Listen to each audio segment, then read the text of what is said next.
A ideia aqui é o seguinte: a ideia é não deixar a obra parar enquanto tiver condições. Está entendendo? Se chegar alguém preparado para pregar, você vai, ouça. A senhora hoje ouve a minha pregação, a pregação da minha esposa, para quando vierem outros, a senhora entender se aquela pessoa está pregando com coerência ou não. A senhora vai notar, se ele pregar melhor do que nós, vai ser mil maravilhas. Se ensinar melhor do que nós, vai ser mil maravilhas. Porém, o Espírito Santo, a senhora em oração, terá discernimento se aquelas palavras serão heresia ou não. E a partir dali a senhora já vigia, a senhora já não volta mais para pregar, dá uma oportunidade para quem está começando, né? E assim funciona sucessivamente a obra de Deus, tá? Então assim, irmãos, o que a gente entende, né, Rafael? Se o Rafael quisesse continuar vindo para cá, ele tinha que contratar um Uber, né? De uma forma bem, como é que eu posso dizer, bem certa, para os 4 domingos esse Uber pegar ele, né? E deixar ele aqui, entendeu? Buscar e te levar. Aí você tinha que ver aos domingos para o Uber te buscar e te trazer. Provavelmente o Uber vai cobrar ali, sei não, não posso nem falar que não sei o quê, né? Eu acho que vai cobrar mais caro, entendeu? Mas Deus proverá, né, meus irmãos? E por isso que eu falo, por quê? Porque um culto é coisa normal, irmão. Você não deixar a igreja fechar, quem chegar, abre uma Bíblia, expressa o que sente, o que Deus está falando e pronto, e acabou, é isso aí. Não tem nada demais, irmão. Você está entendendo? Aí você vai buscando mais na palavra, orando, e Deus vai te trazendo mais a palavra. E talvez quando a senhora pegar a frente desse trabalho, se for da vontade de Deus, pode ser que seus filhos comecem a querer também, sabe, estar contigo aqui dentro. É uma chance, uma oportunidade de você estar arrastando seu povo para cá para dentro. Então assim, o pastor disse que só vai fechar, assim, que não vai poder pagar mais aluguel, mas ele não disse que vai fechar. Entende? Então assim, é aquela questão. Aí a senhora fala, ó, diz que entrar a oferta é para nós investir lá, comprar um material, eu também tomar meu suco, meu refrigerante que eu preciso, né? Se a senhora estiver tomando o café, então a senhora se expresse, né? E deixa Deus agir. Eu falo para ele, falo, ó, tem irmão Márcio lá, que pelo menos ela abrir os cultos domingo e quarta-feira, ela dá conta. E aí, para isso acontecer, é necessário que a partir desse momento que a senhora está ouvindo essas palavras, a ser provada por Deus. Se for da vontade de Deus, que seja a senhora que vai ficar após nós aqui, ele vai fazer. Se não for, ele não vai fazer. Amém? Mas uma coisa diz a palavra, lá em Isaías capítulo 55, versículo 6: buscai ao Senhor enquanto se pode achar, invocai enquanto está perto. Certo? Chega um momento, irmão, que Deus, ele vê que as pessoas não têm nenhum interesse de fato por ele vai tirar o time dentro de campo. E aí o desespero entra. Por que o desespero entra? Porque quando a gente busca aquela porta aberta, aquela porta já não vai mais estar aberta. Por quê? Porque às vezes Deus deu as oportunidades para as pessoas, e as pessoas brincaram com a oportunidade que Deus deu. Eu vou virar matador de borboleta. Eu vou virar.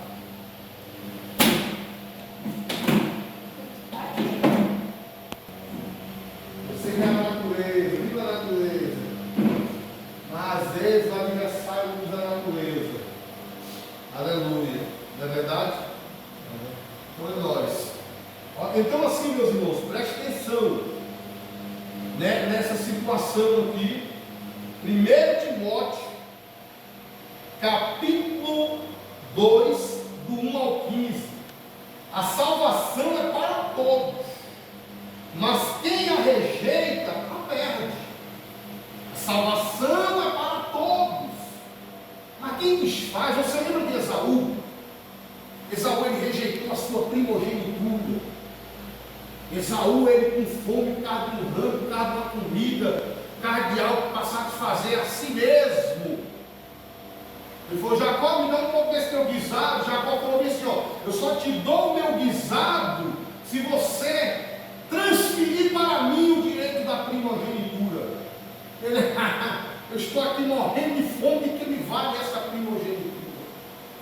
Então assim, a primogenitura era algo tão valioso, que Deus ele diz na sua palavra: todo primogênito será consagrado a mim. Então o camarada automaticamente ele estava rejeitando a consagração de Deus, entende? É forte, Jesus. Ele estava ali rejeitando a consagração do Todo-Poderoso. Meu Deus, é forte. Então quando ele rejeita essa consagração, ele perde, aleluia, a graça, a presença, sabe, ele perde, aleluia. Então assim, quem rejeita a salvação perde. E como é que eu rejeito? Não priorizando ela, não sendo motivado a buscar Deus, É forte, não Deus. sendo motivado a obedecer a voz do Espírito Santo. Eu perco a salvação.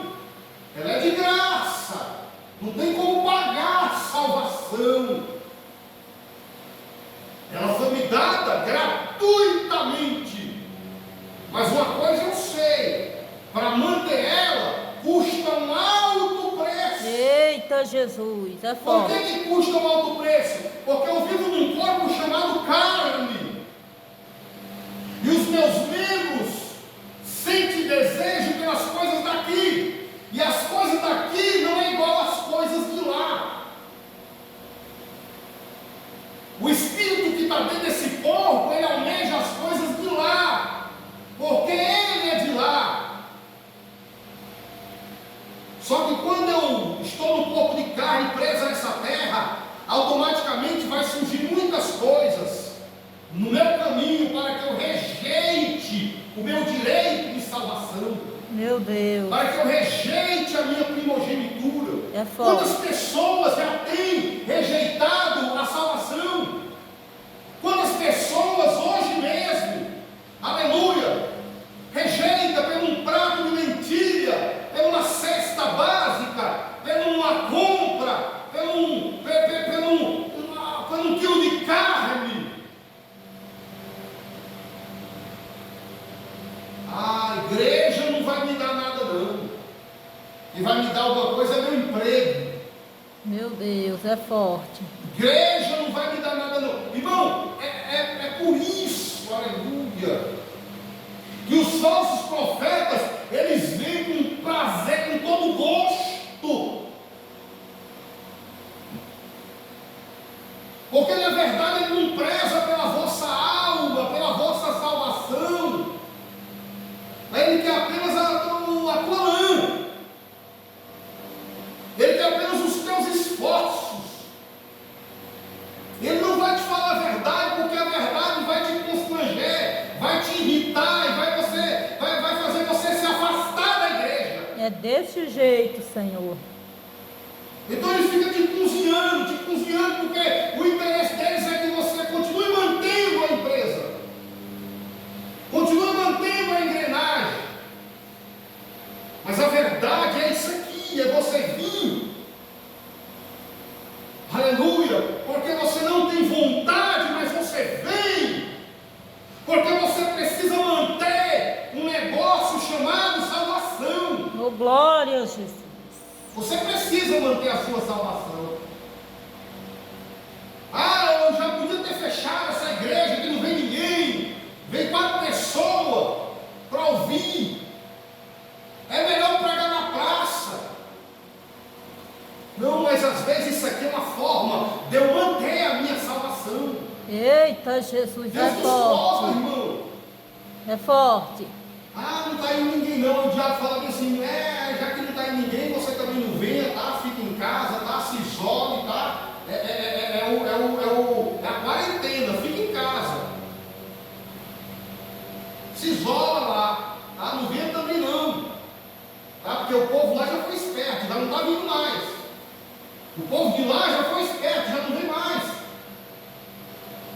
O diabo vai dizer que eles são vencedores, porque agora eles não precisam mais de igreja para buscar Deus. Irmão, não precisa de igreja nenhuma não, a salvação é de graça. Mas para manter, meu amigo, para manter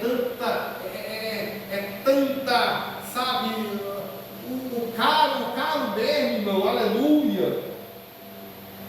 O caro mesmo não é dirigir, não é ter a carteira. O caro mesmo é você driblar os pardais. O caro mesmo é você driblar a lei de trânsito, o risco de atropelamento, o risco de batida. Eita Jesus. O cara é isso. Dirigir não. Mas os riscos que dá é grande. Isso é caro. Sabe, uma falta de vigilância, você perde a vida. Ou você tira a vida de alguém. Então esse aqui é a situação. Nós não podemos estar entre aqueles que vão desistir, irmão. Meu Deus. A tempestade ela vem com toda a força, com todo o ímpeto. Irmão, se isso aqui fosse um centro de magia negra, isso aqui estava mais cheio. Aleluia. Apesar que tem igrejas que é pior do que centro de magia negra. Lotado de gente na carne, blasfemando com o nome de Jesus, achando que Deus está lá, mas não está. O próprio Jesus falou na sua palavra: suscitarão vários falsos dizendo: eu sou de Cristo. Não acreditais, não acrediteis. Aleluia. Porque a vinda do Filho do Homem é assim, ó. É como um relâmpago que sai do Oriente e se mostra no Ocidente. Você sabe o que é um relâmpago? O relâmpago, irmão, vou falar a realidade. Ele é rápido. Ele passa rápido. Quem viu, viu. E quem não viu, perdeu. O que é que isso significa? Isso significa que a vinda de Jesus, o sinal de Jesus, para mim e para você, é assim: ele passa, deixa um sinal. Se você viu, você vai acreditar mais. E aquela crença é para você que viu. Mas quem não viu, irmão, não adianta você tentar empurrar de goela abaixo. Não adianta tentar empurrar isso para eles, que eles não vão acreditar. Então vai na fé do que você acredita e acabou, irmão. Eita glória. Vai naquela fé do que você viu e acabou. Não tenta fazer a cabeça dos outros, não. Na oportunidade, fala, é real, vem para mim, sabe o que eu posso fazer? Você não quer aceitar? Lavo minha mão, cada um segue sua vida. Quem sabe o relâmpago não volta de novo outro dia, passa de novo e agora ela veio, agora ele veio. Meu Deus, é forte. Amém? Então, o versículo 1 vai dizer, leia, irmão Márcio, o versículo 1. De tudo, pois exorto que se faça a prática de súplicas. Essa palavra súplicas aqui, irmão, ela é interprecação, clamores, tá? Súplicas, clamores, interpretações, tá? Essa palavra, súplicas, clamores, interpretações, é a mesma coisa. Clamor é a mesma coisa de súplica, tá? Interpretação é a mesma coisa de clamor e de súplica. Agora, dentro de súplica, interpretação e clamores, tem a palavra chamada oração. Dentro de súplica, interpretação e clamores, tem a palavra intercessão. Dentro de súplica, interpretação, clamores, tem a palavra ações de graça. Então a oração não é a mesma coisa de uma intercessão, amém, irmão? E a ação de graça também não é a mesma coisa de oração nem intercessão. Agora, clamores, dentro de clamores existem orações. Oração é uma forma de clamar, mas interceder também é uma forma de clamar. E fazer uma ação de graça também é uma forma de clamar. Então o que acontece? Quando é que eu uso a oração? A oração eu uso ela quando cabe ela em algum benefício, em alguma situação. E Jesus orava pelos enfermos. E se alguém se encontra enfermo, chama os presbíteros da igreja. Eles orarão ungindo o enfermo com óleo, e a oração da fé salvará o enfermo.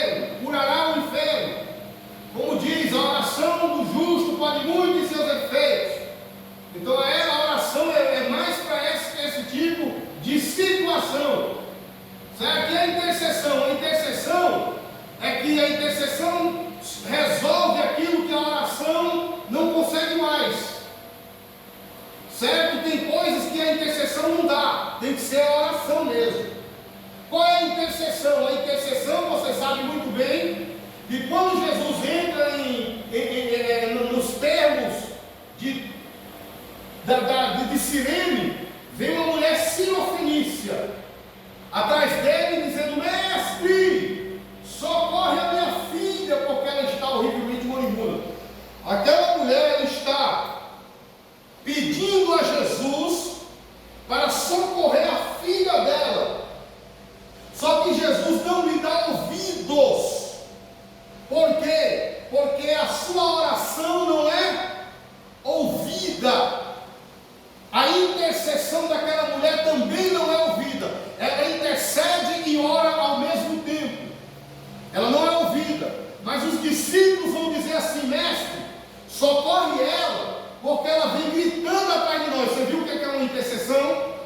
Os discípulos vão interceder por alguém que a oração não chega mais em Deus. Você está entendendo? Esse é um modelo de intercessão. Então os discípulos vão interceder e vão dizer: mestre, socorre ela. Aí o mestre ouve os discípulos, mas não ouve a mulher.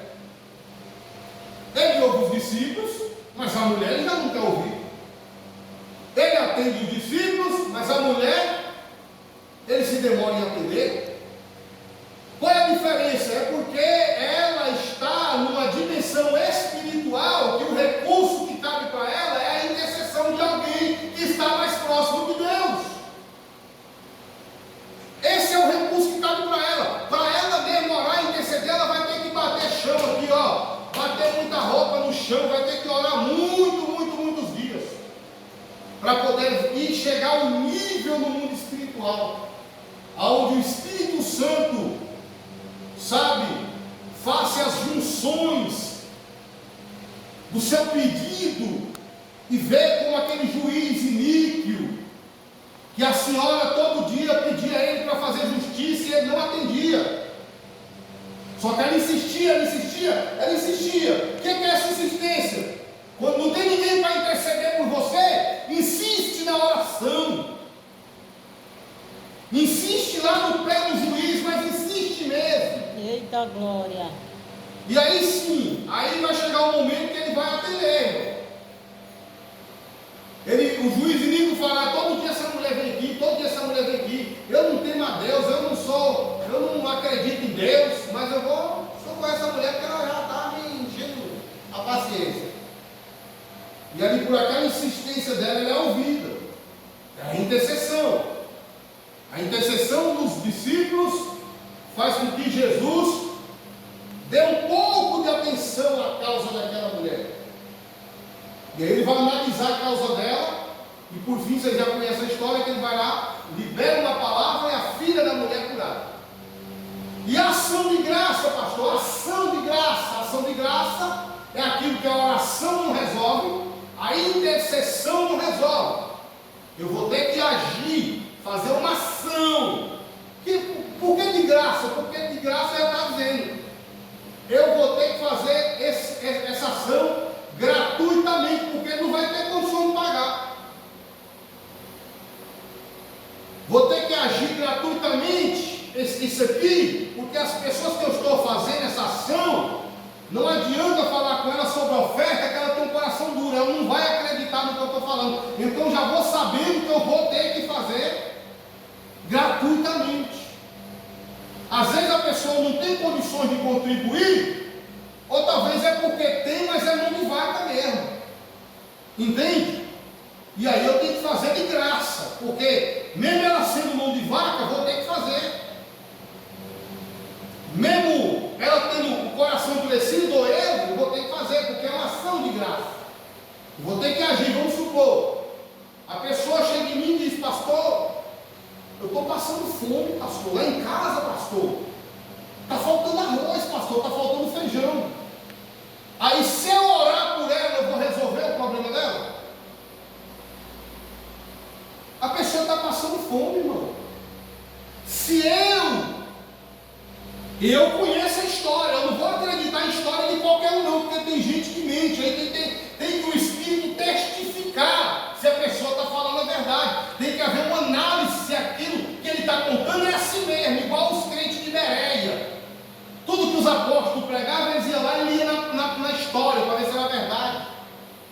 você vai analisando as histórias, olhando a biloca do olho, para ver se a pessoa está falando a verdade.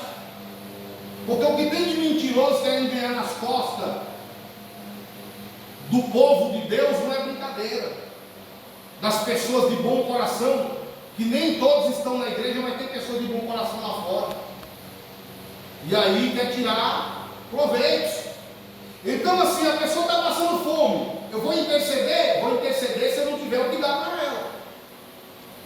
Por que os discípulos intercedem por aquela mulher? Porque eles mesmos não têm a cura para dar para ela. Então eles vão pedir para quem tem. Quem tem? Jesus. Justamente. Vamos supor, eu não tenho uma cesta básica, mas eu digo, irmã Márcia, tem uma irmãzinha ali, irmã Marizé, tem uma irmãzinha ali, que está passando necessidade. Aí eu estou intercedendo por ela diante de vocês. Eu não estou pedindo para mim. Eu estou fazendo um intercâmbio, uma intercessão. E aí, se vocês se moverem, tiver condições, vocês vão ajudar. Aí virá o benefício e a gente leva até a pessoa que está precisando. Mas se eu tenho, eu mesmo vou ter que fazer. Está entendendo, irmão? O que não é bem visto por muitos irmãos que eles já têm, mas faz questão que a igreja dê mais. Tem lá no celeiro dele, está lá entupido, mas eu vou tirar aqui uns 10 minutinhos de palavra aqui, para poder incentivar a igreja a dar mais, dar mais, dar mais, dar mais, dar mais. Você está me entendendo, irmão? Então é isso. Agora o que acontece aqui? Então a oração, ela entra onde não é necessária a intercessão. A intercessão, ela entra onde a oração se limitou. E a ação de graça? É onde a oração e nem a intercessão consegue resolver. Somente uma ação de graça. Eu tenho que agir. Se eu estou precisando de pagar a luz aqui, a luz não vai ser paga painel com oração. Se você está precisando de pagar alguma dívida sua dívida não vai conseguir ser paga pela oração. A oração é um diálogo que a gente não deve perder com Deus também. E esse diálogo é para quê? Para tipo dizer, Deus, ainda que tirem a minha vida, me ajuda, não tira a tua presença de mim. Viu? Eu sou do céu, sabe, Senhor? O Senhor não vai fazer chover dinheiro aqui em casa. Eu sei disso. Mas uma coisa eu não quero, que o Senhor não deixe o seu contato comigo. Eu estou devendo mesmo, estou devendo A, devendo a B, não estou dando conta de pagar. Eu sei que orando aqui, essa oração, se eu falar para o Senhor desesperado, pedir para o Senhor abrir uma porta, eu sei que o Senhor tem poder para fazer isso. Mas eu não vou envolver o Senhor nos meus erros, não. A dívida lá é erro meu, Senhor. Por coisa minha. E eu peço só que o Senhor me dê força, me dê graça para me suportar. Se der algum problema na justiça, se der algum problema no fórum, eu quero que o Senhor só me dê graça para me suportar e continuar mantendo a tua presença na minha vida. Só isso. E Deus vendo esse tipo de oração, irmão, Ele pode fazer o impossível acontecer. Amém? Então é mais ou menos por aí. No versículo 2, lê aí, irmão Rafael, capítulo 2, versículo 2, ele está especificando, tá? Em favor de todos os homens, tá?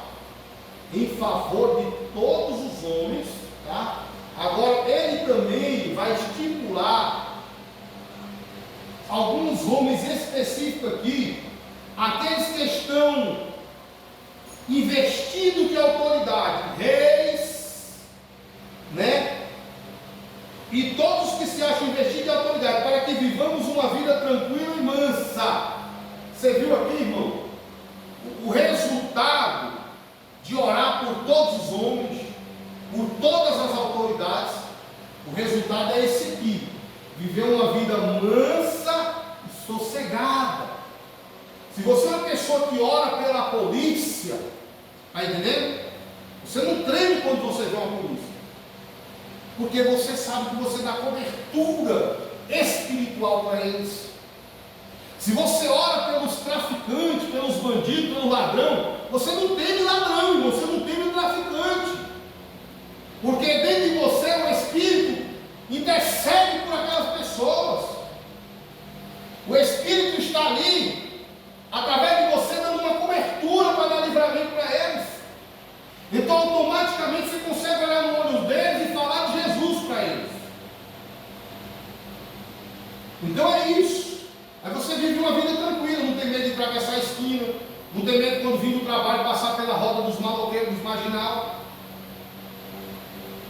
Por quê? Porque a sua consciência diz que você tem orado por todos os homens. E você tem uma vida tranquila. E automaticamente a potestade que está sobre eles, quando olha para você, vê que o que está em você é maior. Porque todo mais humilde diante de Deus é exaltado. Quando você se humilha para orar, para descer, quando eles batem o olho, já vai ver o brilho, a diferença. Vira e mexe, o cão vai usar alguém mesmo para se levantar mesmo, é nítido. Entende, irmão? Mas é isso aí. Aleluia. 1 Timóteo 2, versículo 3 e 4. Leia aí, meu amigo, por gentileza. O que é bom diante de Deus? Orar em favor de todos os homens, principalmente os que estão investindo em autoridade, reis, juízes, governadores, tá? E também bandido, traficante. Orar por todos os homens, não está dizendo por alguns homens, não, é por todos. E quando fala por todos, é por todos. Aí a Bíblia vai dizer que isso é bom e agradável diante de Deus. Isso vai dizer o quê? Que Deus está se agradando de você. Se você é uma pessoa que pratica a oração constante, no seu lar, no seu dia a dia, quem ora já automaticamente já está vigiando, irmão. Glória a Deus. Quem está em oração, em contato com Deus, não está pensando em coisa errada, não. Não está maldando nada, não. Então automaticamente Deus se agrada. Aleluia. Porque isso é bom e agradável diante de Deus, nosso Salvador, o qual deseja que todo homem seja salvo. Ele não deseja que só algum seja salvo, não. Ele deseja que todo homem seja salvo. Essa daí está parecendo que tem alma de gato. Deseja que todo homem seja salvo e chegue ao pleno conhecimento da verdade. Fala a verdade, olha aqui para nós.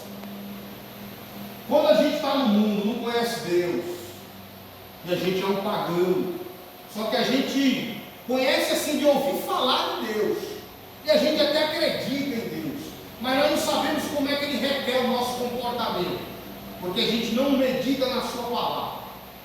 Então é desse jeito que a gente vive lá fora, não é?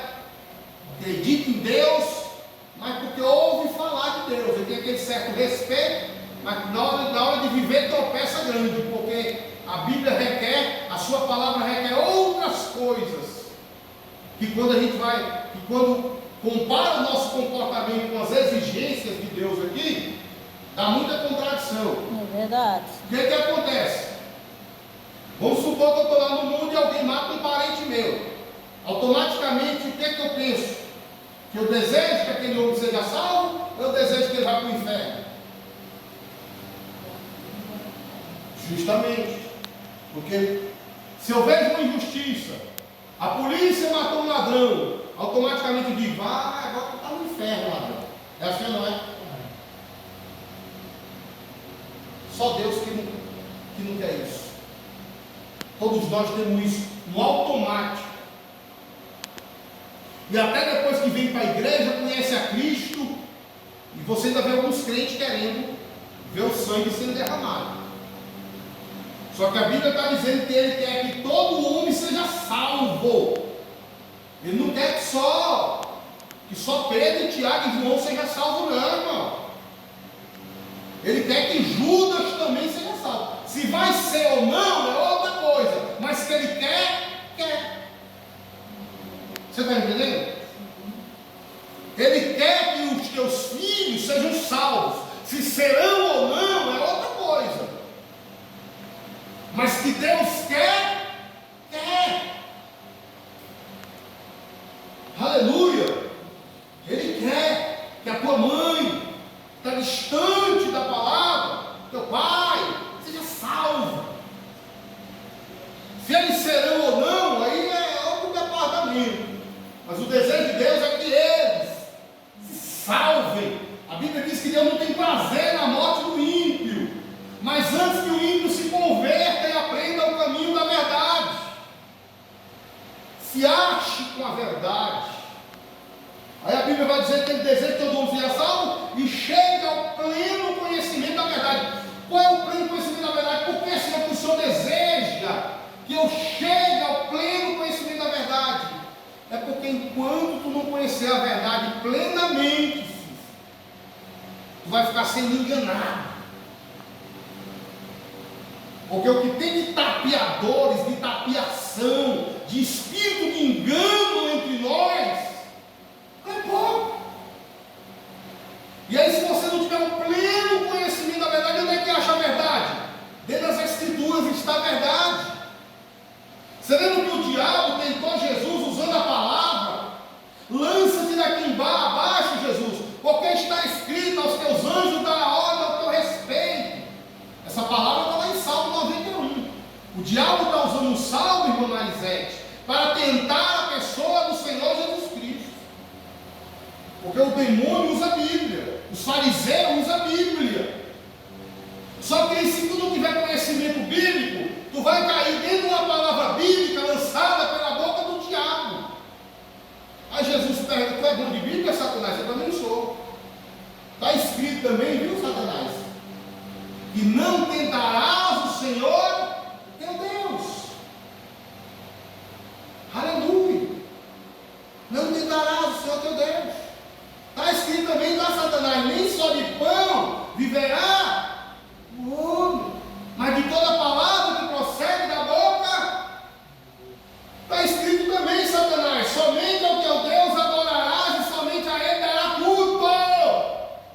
Eu não tenho que ficar adorando pastor, não, irmão. Eu não tenho que ficar adorando pregador, missionário, cantor, não, irmão. Ficar adorando religião, religiosidade, não, irmão. Vem para cá com o coração livre, aberto, para aprender a verdade. Para aprender de fato qual é o caminho que Deus quer que a gente siga. Tá achando que vai comprar Deus com o teu dízimo, com o teu dinheiro? Não vai não, irmão. Compra não, irmão. Aleluia. Deus gosta de justiça. Mas não é a justiça do homem não, tá, irmão? É a justiça dele. Porque essa justiça do homem aqui é assim: eles coam um mosquito, mas engolem um camelo.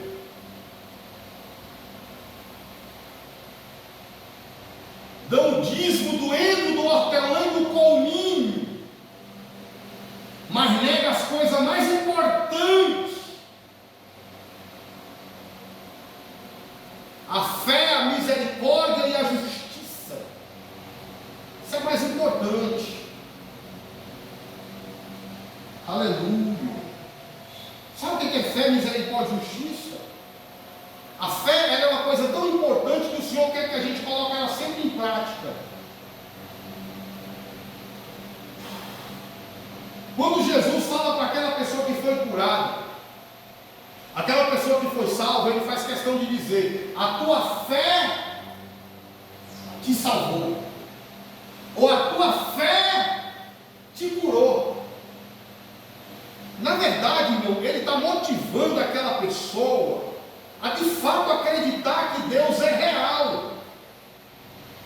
Mas nem sempre para Ele nos curar ou nos salvar vai depender da nossa fé. Porque o defunto não tem nem vida. Imagina a fé. E Jesus dizer: levanta daí, rapaz. Eita Deus. O cara não tem nem vida, quanto mais fé. Então, quando ele diz assim: a tua fé te salvou, é para a pessoa ficar motivada, dizendo: rapaz, eu tenho que viver essa fé, eu tenho que motivar essa fé, eu tenho que alimentar essa fé, porque Jesus falou para mim que aquela cura veio através da minha fé. É, glória a Jesus. Aleluia. E a fé dele fica ativa. Glória a Deus. Fé em Deus, fé na palavra, fé no Espírito Santo, fé em Jesus Cristo. Só Ele. Aleluia, Jesus. Só Ele pode. Jesus quis dizer assim: irmã, você acreditou tanto em mim, que a tua cura chegou. Oh, glória a Jesus. É isso que Ele está dizendo. Irmão, você acreditou tanto em mim que você foi salvo. Oh, glória a Jesus. A pessoa vai dizer assim, mas valeu a pena demais ter acreditado nisso. Você está entendendo? Qual é a motivação aqui? Ele quer que todo mundo seja salvo, chegue ao pleno conhecimento da verdade. Por que conhecer a verdade? Para não ser enganado, irmão. Para não ser tapeado, ludibriado. Quantas pessoas não vêem uma pessoa pela primeira vez e dizem, eu não fico a cara dessa irmã. Só que não conhece a pessoa. Viu a pessoa pela primeira vez. Aí daqui a pouco você vai ver que se torna as maiores a vida, até uma panelinha dentro da igreja. Ai, irmão, eu amo tanto essa irmã, mas no começo não ia nem com a cara da irmã, e agora está dizendo que está amando. Está vendo como é que as coisas? A aparência engana. Você pensa que é ouro e é cobre. Você pensa que é prata e é alumínio. Você pensa que é alumínio e é inox. Você pensa que é ferro e é madeira. Engana a aparência. Então, meus amados irmãos, ele quer que a gente chegue ao pleno conhecimento da verdade para parar de fazer julgamentos precipitados, irmão. Qual o pleno conhecimento da verdade? O pleno conhecimento da verdade é assim, ó. Será que o pastor Cício está desanimado com a igreja? Ou será que é porque de fato o lugar aqui é difícil mesmo? Aí você tem que comparar. Mano, quem me chamou foi Deus, irmão. Se eu desanimar com isso aqui, eu estou desanimando com o evangelho todo. Aqui é Jesus que move um lado para o outro. Não importa se tem só um membro, se tem 10. Mas você tem que conhecer essa verdade para parar de fazer esse julgamento. Vejo na cara do pastor que ele está desanimado com aquela igreja. Está julgando a aparência. É ou não é? Está julgando a aparência. Não. A cara do pastor é porque ele é feito de carne e osso. Uma hora ele vai desmaiar mesmo. Uma hora ele vai cair. Aí você tem que chegar aqui com algo aqui, ó. Botar no nariz do pastor quando ele vai cair.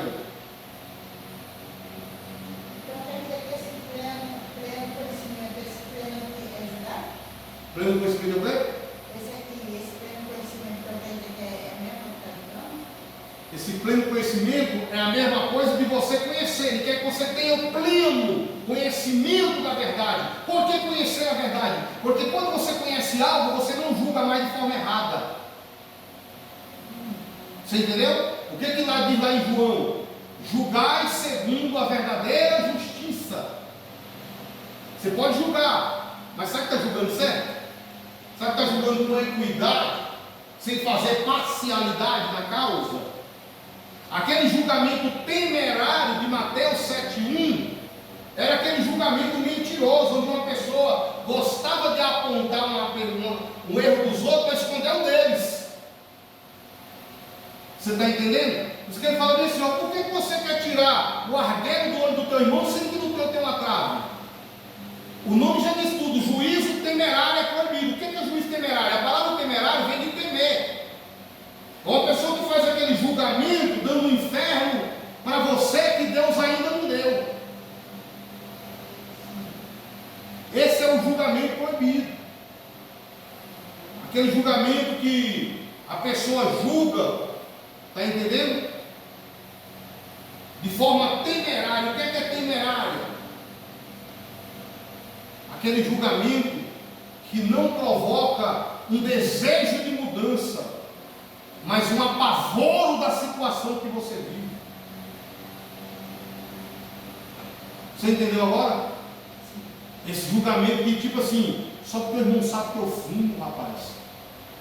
E esse irmão fica me condenando toda hora, jogando na minha cara. Isso é um julgamento temerário, tá? Isso é o proibido pela Bíblia. Agora o julgamento que diz que Deus não vai te mandar para o inferno por causa de um cigarro, mas o seu próprio corpo pode desfalecer, pegar um câncer por causa disso, é um julgamento certo. Você foi correto. Mas só que não, o fariseu ele bota logo o inferno para você mesmo. Está entendendo? Então assim, esse é o juízo, Temerário. E lá na época da lei, era aquele julgamento que dizia, cuidado com a pedrada, porque qualquer coisa lá de grave lá, a pedrada comia, irmão. Qualquer coisa de grave lá tocava fogo na pessoa viva. Então era aquele julgamento temerário, está entendendo? Que era proibido por Jesus. Não julgueis para que não sejais julgados. O que ele está dizendo, irmão? Para de apontar os erros dos outros, fofocar sobre a vida dos outros, porque tu também é um capeta em forma de gente. Eita, Jesus é forte. Tu também é um cão em forma de pessoa. Quando Jesus fala na sua palavra, se você não perdoar o seu irmão do seu íntimo, do todo o teu coração, o Papai Celestial também não vai te perdoar.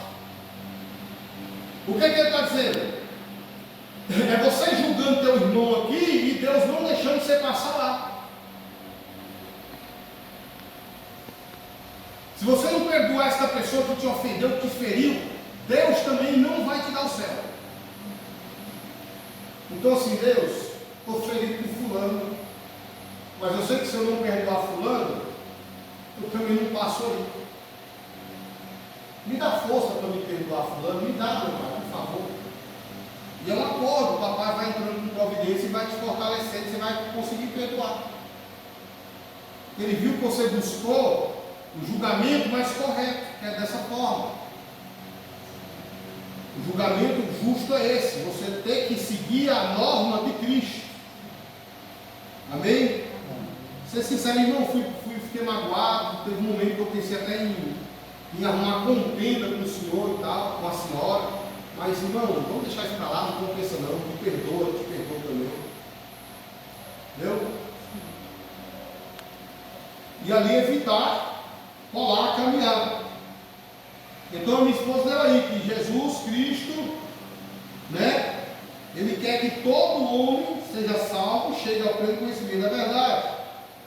Aí o versículo 5 vai dizer: porquanto há um só Deus e um só mediador entre Deus e os homens, Cristo Jesus, homem. Diga, um só Deus e um só mediador. Logicamente, né, irmão? Se só há um só Deus, Deus não é bobo para colocar a salvação na mão de homens, pecadores. Jesus Cristo, o homem, ele é o próprio Deus. Então ele é o único mediador entre Deus e os homens. Não adianta, irmão, não tem pastor Cícero, não tem Maria, não tem ninguém, é só Jesus. Eu consigo te levar até Jesus.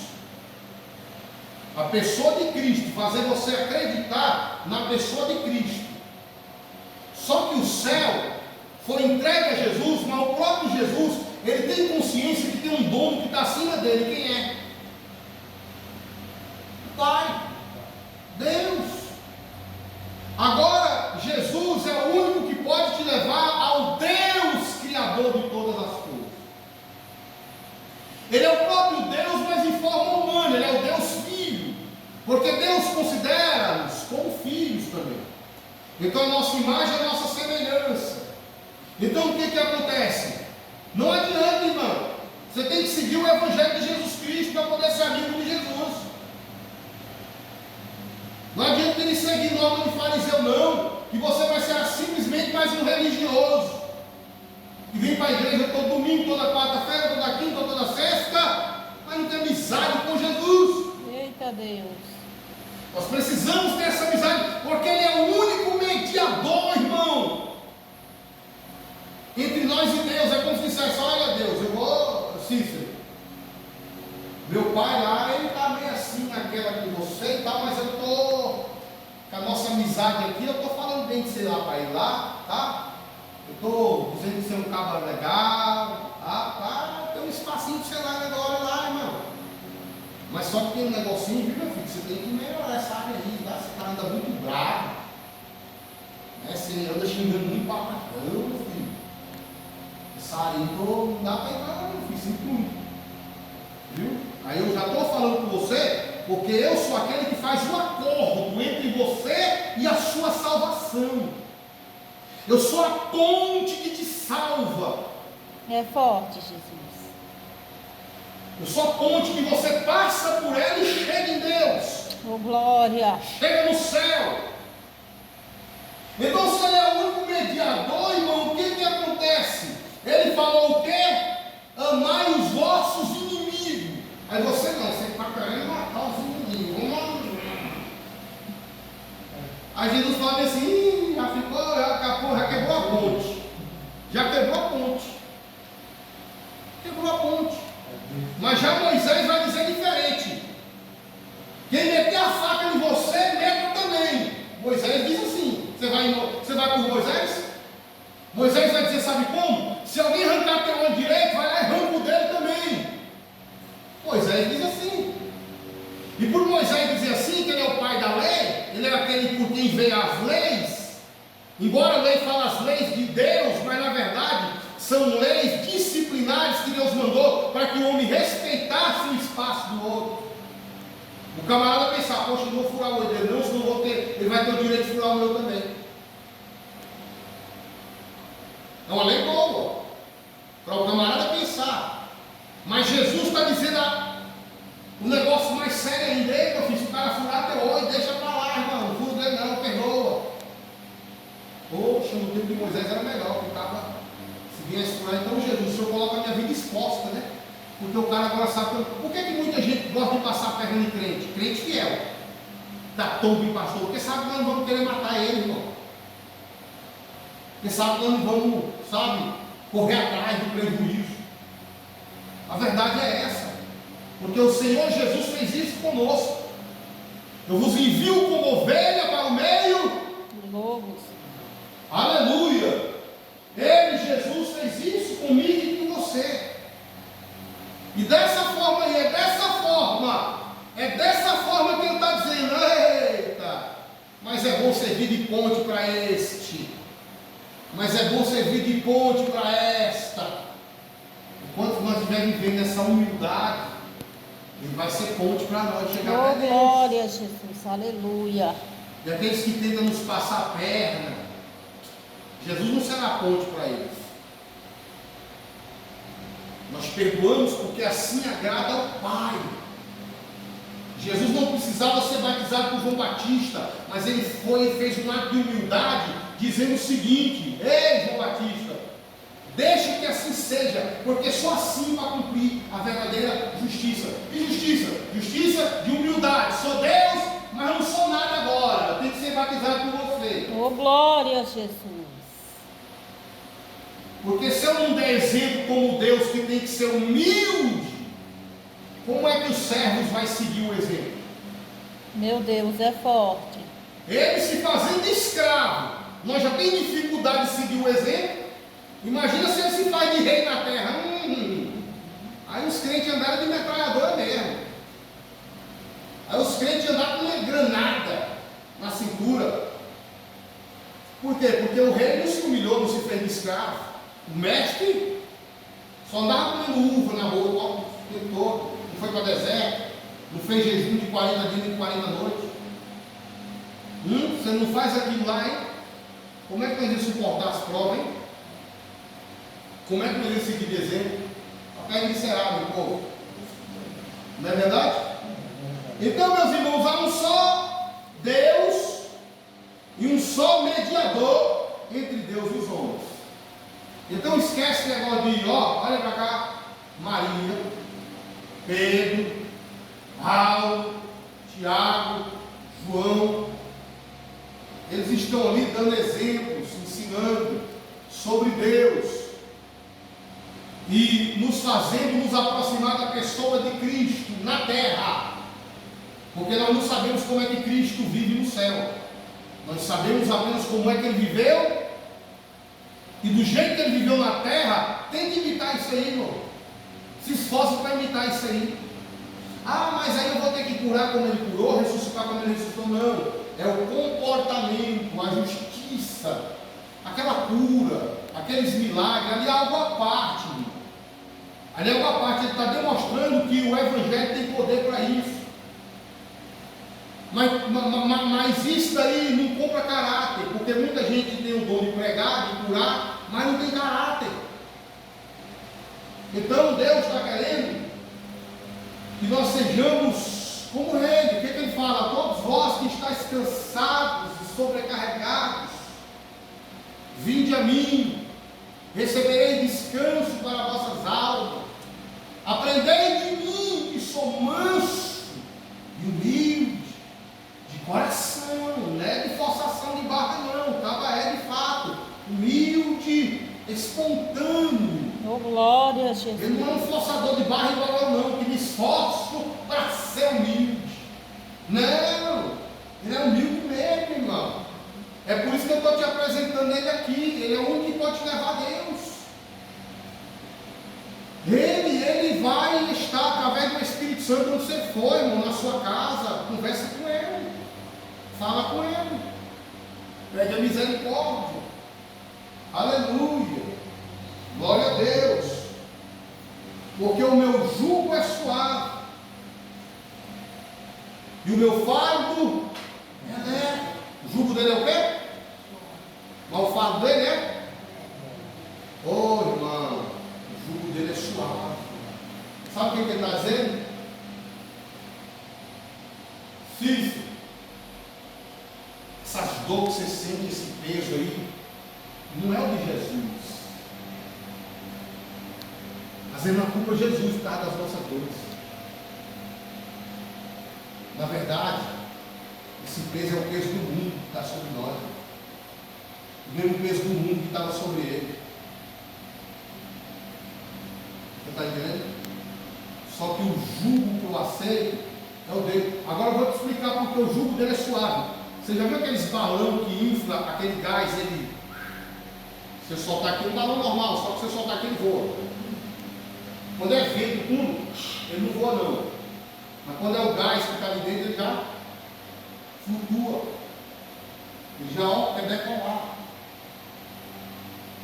Esse é o jugo suave de Jesus. Mas você, quando fala decolar, aqui significa destacar. E por você viver um destaque, aí a perseguição vem, e começa a vir a dor, a enfermidade, o peso, o mal olhado das pessoas, as palavras de maldição lançadas contra você. Por quê? Porque você resolveu pegar o jugo de Jesus que é suave. E aquele jugo suave me faz flutuar. Eu flutuando estarei em lugares de destaque. E aí em lugar de destaque, logo vai aparecer os demônios para querer te apagar. O demônio vai aproveitar que você está num corpo de carne, assim como Jesus esteve.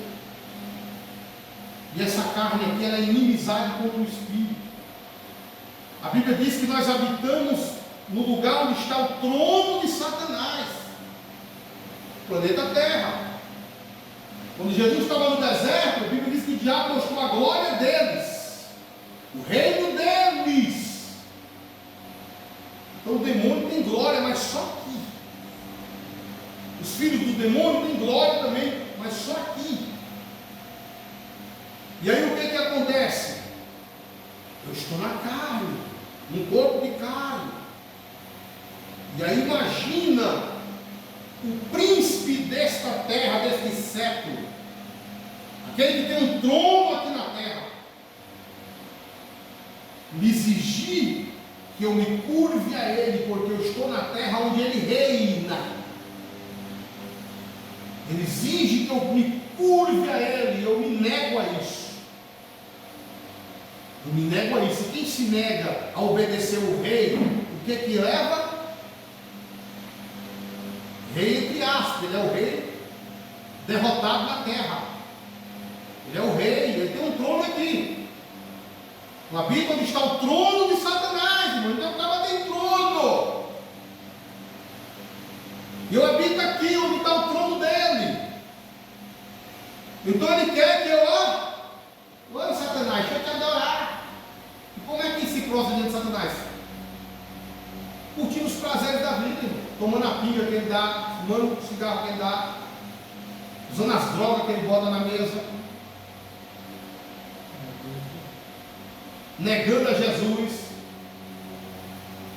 Eu falo assim, mas em contrapartida, irmão, essas coisas nada é do diabo não. Só que, tipo assim, são coisas também que Deus rejeita, irmão. Porque o diabo não tem nada, ele é o pai da mentira. Até a chave do inferno está na mão de Jesus. Não tem nem a chave da casa. Você está entendendo? Só que o que acontece? São coisas também que Deus rejeita, que o homem viva nessas condições deploráveis. Porque quanto mais você se embriaga, mais você dá aos prazeres, mais distante de Deus você quer andar, irmão. Você fica. E aí a sua carne se curva aos prazeres do mundo, é onde o diabo recebe a adoração. As pessoas se curvam. Só que ele vem diante de uns caras enxeridos e vê que esses caras não se curvam nada. É igual Ananias, Misael e Azarias. Não se curvava diante da imagem que o rei Nabucodonosor havia levantado. Você está entendendo? Então é a mesma coisa. E então ele vai ficar o quê? Furioso. Aí vem a retaliação. Aí vem aquele peso. Mas está pesado meu ombro. Que peso é esse? É a obra. Não, não é a obra não. É a retaliação. Porque a obra de Jesus é suave. O seu jugo é suave. O seu fardo é leve. Aí o diabo manda aquela retaliação para você entender o seguinte: não vale a pena servir a Jesus. Está vendo o que você ganhou de presente? Você ganhou uma dor, você ganhou aí um câncer, você ganhou aí uma pontada na barriga, você ganhou aí uma fúria de alguém aí na sociedade contra a tua vida. Não vale a pena. Aí começa a querer botar na nossa cabeça que não vale a pena servir a Jesus. Está vendo aí, você servindo a Jesus, teu filho não te respeita, está tudo na droga, está tudo bebendo, tudo isso você ganhou quando foi servir a Jesus. Só que aí a retaliação, irmão, não é o fardo de Jesus, não. O jugo dele é suave, o fardo dele leve, é leve, meus irmãos, viu? E a gente temos o prazer de levar o fardo dele. É uma troca, porque a gente está ainda nesse corpo, irmão. Tu acha que Jesus morreu cedo por quê? Para parar de ser atormentado pelo diabo, irmão. Porque enquanto ele tivesse esse corpo de carne aqui, o diabo ia ficar perturbando ele toda hora. E orar aquele clima de aflição, o diabo vai morrer, vai morrer, vai morrer, vai dar conta não. Porque o cara está nesse corpo de carne. Ele só consegue ameaçar quem habita nessa carne. Mas Jesus está bom, então eu vou morrer agora, eu vou vir em forma de Espírito Santo. Porque ele falou assim: estarei convosco até a consumação do século. Ele é o próprio Espírito Santo. E agora eu quero ver o diabo agora me atacar se eu não estou mais na carne. Oh, glória a Deus. Está entendendo, meu povo? É forte, Aleluia, né? Jesus. É só vitória. Então assim, nós não sabemos do que nos aguarda. Mas uma coisa é certa: Deus está preparando o nosso futuro. Aqui nós estamos de passagem. Aqui não adianta, eu vou ver meu filho daquele jeito, talvez não vai ver, irmão. Mas uma coisa é certa: todos que se salvar se encontrarão lá na glória. A única coisa que você pode dizer: meu filho, se eu morrer, lembre-se, Jesus te ama, te espera lá na glória. Se tu não conseguir ir lá, porque você vacilou, mas eu deixei a dica, eu deixei. A verdade é uma só. São coisas que é para a gente falar abertamente, a gente tem um peso para falar, uma dificuldade em falar isso. Filho, em qualquer momento estou partindo, tá, meus filhos? Reúne sua família, irmão, de vez em quando, falar isso para eles. Quero uma reunião, quero fulano lá em casa, quero meus filhos como está hoje. Eu quero deixar uma palavra para vocês. Nós não sabemos do dia de amanhã, eu posso morrer, mas uma coisa eu vou falar para cada um de vocês aqui, ó. Jesus ama vocês. Se eu morrer, espero vocês lá na glória, espero vocês lá. Porém, vocês sabem que existe só um meio para chegar lá. Só através da pessoa de Jesus.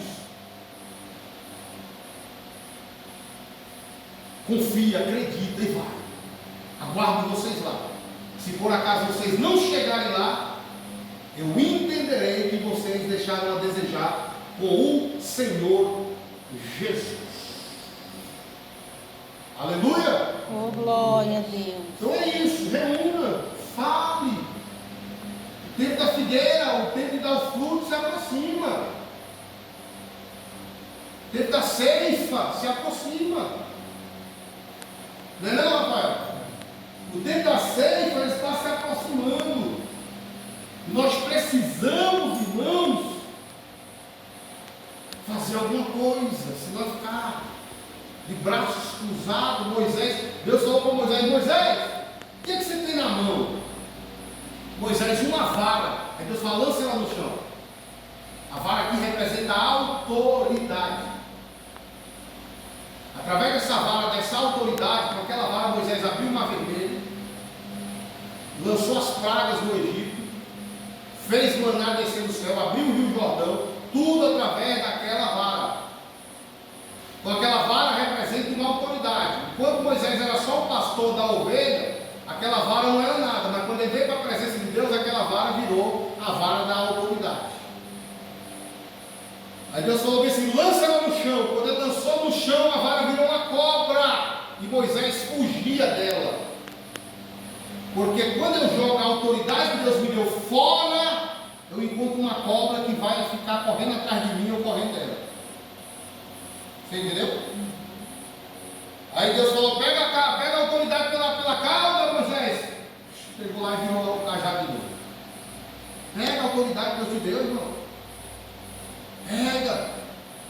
Essa cobra, ela só está aqui correndo atrás de você porque você deixou a sua autoridade cair.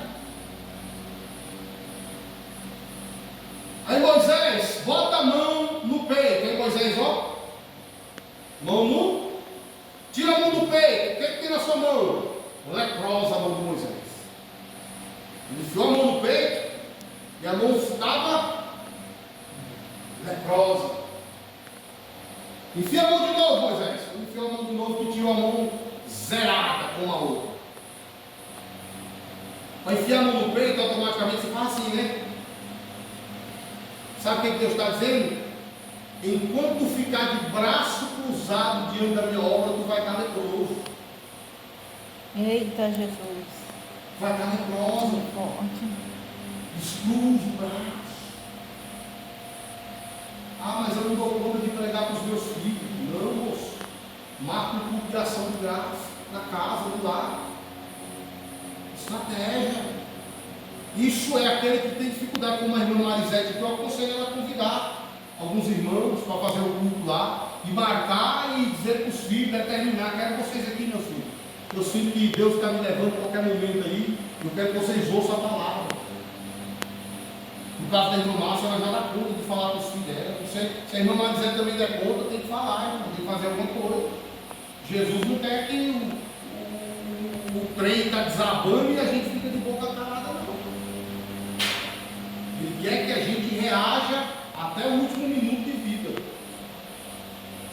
Certo? Mas tenha calma, não vai levar a obra de Deus como se fosse algo inconveniente, sem prazer algum do jugo e do fardo de Jesus sobre si. Porque o jugo dele não é pesado, o fardo dele não é pesado. O jugo dele é suave, o seu fardo é leve. Amém, irmãos? Amém? Então se coloca de pé em nome de Jesus.